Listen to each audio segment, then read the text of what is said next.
فوج کی پرفارمنس سے متعلق، ان تمام چیزوں سے متعلق، پاکستان کے داخلی چیلنجز، پاکستان کے بیرونی چیلنجز، جو جو چیزیں تھیں وہ سب چیزیں سمجھ آ رہی تھیں. پھر ایک انہوں نے 45 سیکنڈ کی نا ویڈیو بھی جاری کی، جس کو بار بار کر کے چلایا گیا، یہ انہوں نے کیا. پھر مختلف لوگوں نے بھی کیا، مختلف صحافیوں نے بھی کیا. نام کوئی اتنے معروف نہیں ہے، لیکن تھے کہ DGI SPR کی نا لمس کے طلباء اور اساتذہ سے خصوصی نشست، جنرل شریف کا شاندار استقبال کیا گیا. کوئی شک نہیں بھائی، لمس میں آئیں گے تو استقبال تو شاندار ہونا ہی ہونا ہے جی. DGI SPR نے سب طلباء کے سوالات اور خدشات کے تفصیلی جوابات دیے، اور لمس کے طلباء نے پاکستان کے اندرونی حالات اور بیرونی چیلنجز سے متعلق گفتگو کی. طلباء اور اساتذہ کی مستقبل میں بھی اس طرح کی سیشن کرنے کی خواہش ہے، یعنی طلباء اور اساتذہ یعنی فیکلٹی دونوں اس کے اندر شامل تھے. یہ تصویر کا ایک رخ ابھی میں آپ کو بتا رہا ہوں. اور پھر کہا گیا کہ پاکستان تحریک انصاف کے، اب یہ انہی لوگوں نے ذرا کہ پاکستان، اور اس میں کوئی نہیں، حسن نیوم وغیرہ تھے تو، اور ان جیسے کچھ لوگ تھے، انہوں نے کہا کہ جی پاکستان کے اندرونی پاکستان تحریک انصاف نے اپنے لوگوں کو تیار کیا تھا 10-15 کو، سخت سوالات تیار کر کے رکھے تھے تاکہ سوالات اتنے سخت ہوں اس سے کوئی بیانیہ بنایا جا سکے. یہ انہوں نے کہا تھا. بھائی خدا کا خوف کرو، یہ لمس کے اسٹوڈنٹ ہیں، اس کا پاکستان تحریک انصاف سے کیا تعلق ہے؟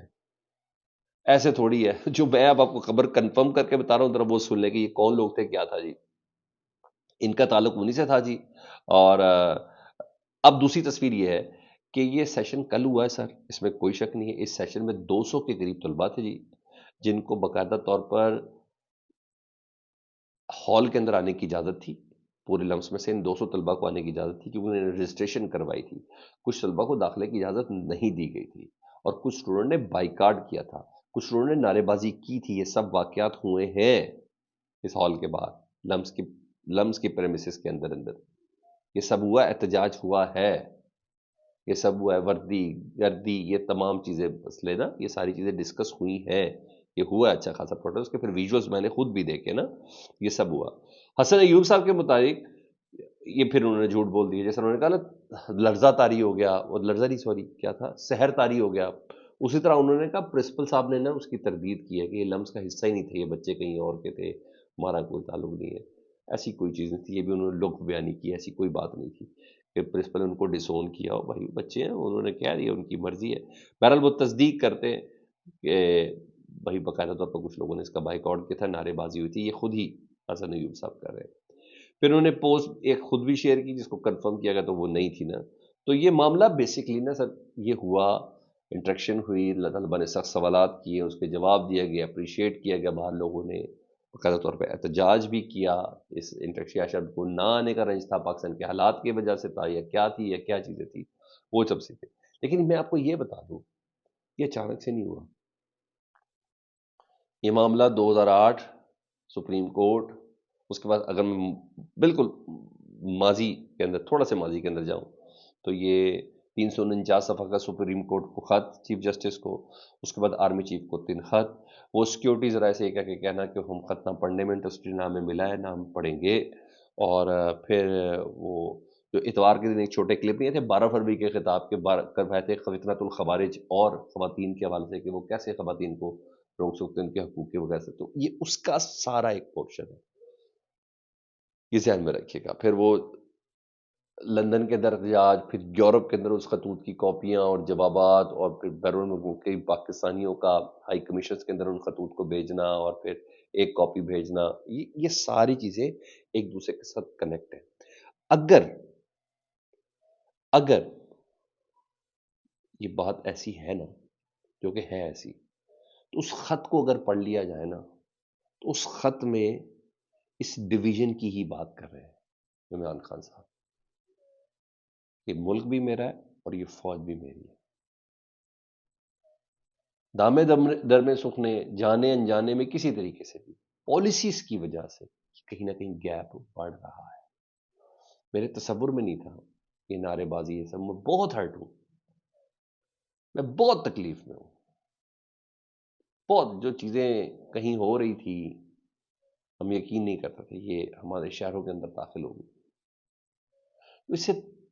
اسے منہ چھپانے کی ضرورت نہیں ہے، اس کو ایڈریس کرنے کی ضرورت ہے. آنکھوں میں آنکھیں ڈال کے اس ایشو کو فیس کرنے کی ضرورت ہے. تو یہ سب چیزیں صحیح ہو سکتی ہیں طاقت کے ذریعے، کریک ڈاؤن کے ذریعے، آپریشن کے ذریعے. نو، خبریں تو بڑی بڑی ہیں اس حوالے سے، لیکن نہیں، ایسا نہیں ہے، اس کو سمجھنا ہوگا، خط کے مندرجات کو سمجھنا ہوگا، ٹھنڈے سے پرسکون پانی شانی پی کے، ہاں، اور کم از کم اپنے نادان دوستوں سے بچنا ہوگا جو ویڈیوز بھی خود ہی لگا رہے ہیں. اب یقین جانے مجھے نہیں پتا تھا یار، سویر مجھے نہیں پتا تھا یہ سارا ایشو کیا ہے کیا نہیں. میرے لیے کوئی اتنی بڑی بات نہیں، ڈی جی آئی پہ لمس گئے ہیں سوالوں کے جواب، میرے لیے کوئی اتنی بڑی خبر نہیں. میرے لیے یہ خبر ہے کہ ادھر پروٹیسٹ ہوا ہے، میرے لیے یہ خبر ہے کہ وہ کہہ رہے ہیں لوگوں پہ لرزہ طاری سحر طاری ہو گیا ہے، اور پھر وہ ویڈیوز بھی خود ہی بتا رہے ہیں کہ سوال جواب یہ وہ سب چیزیں پروٹیسٹ کی بھی خود ہی چلا رہے ہیں. ہم کن ایشوز میں گرے ہوئے، یہ کن ایشوز کی بات ہو رہی ہے.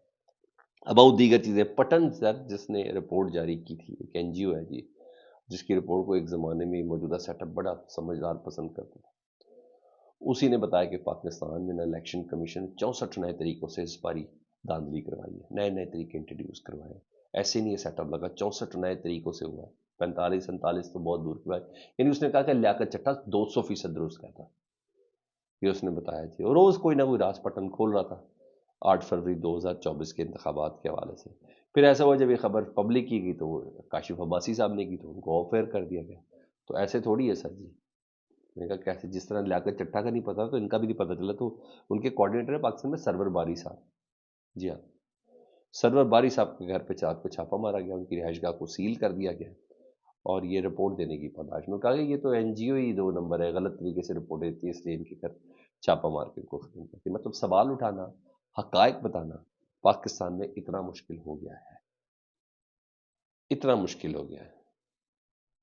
اب آؤں اس خبر کی طرف. جو میرے پاس خبر تھی وہ تھی سر میری کامران مرتضیٰ صاحب سے بات. کامران مرتضیٰ صاحب کون ہے جی؟ جمعیت علماء اسلام کے ایک سینئر رہنما، آپ کو پتا ہے، سینیٹر ہیں. یہ وہ ہے جن کے پاس مینڈیٹ ہے مذاکرات کے حوالے سے، اتحاد کے حوالے سے، جو باقاعدہ طور پر مولانا فضل الرحمان صاحب کے ریپرزنٹیٹیو ہو کے پاکستان تحریک انصاف یا تحفظ آئین پاکستان کے پلیٹ فارم سے ایک اپوزیشن کے حوالے سے بات کریں.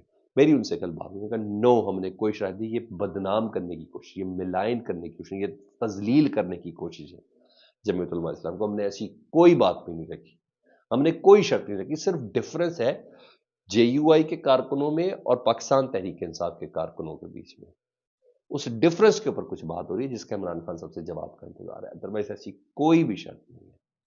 نہ ہم نے یہ بولا کہ پی ٹی ایم کے ساتھ نہیں جانا ہم نے احتجاج میں، نہ ہم نے کوئی کے پی کے میں عہدہ مانگا، نہ ہی ہم نے اس اتحاد کی سربراہی مانگی. ایسی کوئی چیز بھی نہیں ہے. انہوں نے کہا ہم بہت دور نہیں ہے اور بہت قریب بھی نہیں ہے. ٹھیک ہے جی. اور یہی تحفظ آئین پاکستان جو متحدہ اپوزیشن کا جو چیپٹر ہے، اس کے ترجمان نے بھی کہا کہ ایسی کوئی بات نہیں ہے. اچھا، ادھر چیزیں مزید ایکٹیو اس وجہ سے کہ جو متحدہ اپوزیشن ہے یہ تحفظ آئین پاکستان، یہ جی ڈی اے سے ملاقات کے لیے 3 دن کے لیے کراچی کا دورہ کر رہی ہے اور 3 دن کے لیے گرینڈ الائنس میں شامل کرے گی. جی پیر صاحب پگاڑا صاحب سے ملاقات کرے جا رہے ہیں اور ایاز پلیجو اور دیگر لوگوں سے بات کرنے کے لیے جا رہے ہیں.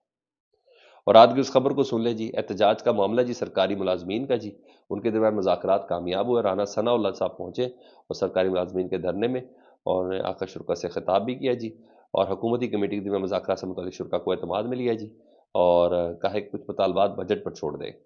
اور ٹیکس ریبیٹ کا نوٹیفیکیشن واپس لے لیا جی. ٹیکس ریبیٹ کا نوٹیفیکیشن واپسی کا مطالبہ منظور کر لیا گیا ہے. 30% الاؤنس بھی ملے گا. مطلب مطالبات مان لیے گئے ہیں. ہاؤس رینٹ، میڈیکل اور ہائرنگ میں بھی اضافہ ہوگا. اور دوران سروس فوت ہونے والے ملازمین کے بچوں کی بھرتی کا معاملہ بھی کورٹ میں ہے، یہ کہا گیا. باقی چیزیں مان لی گئی ہیں. چلیے اچھی بات ہے. حکیم رانا ثناء اللہ صاحب نے صحیح معنوں میں حکمت سے کام لیا. ادروائز ان کا ٹریک ریکارڈ آپ کو پتا ہے. فیڈ بیک سے متعلق ضرور آگاہ کریں. اپنا بہت خیال رکھیں. اللہم صلی علی محمد و علی محمد.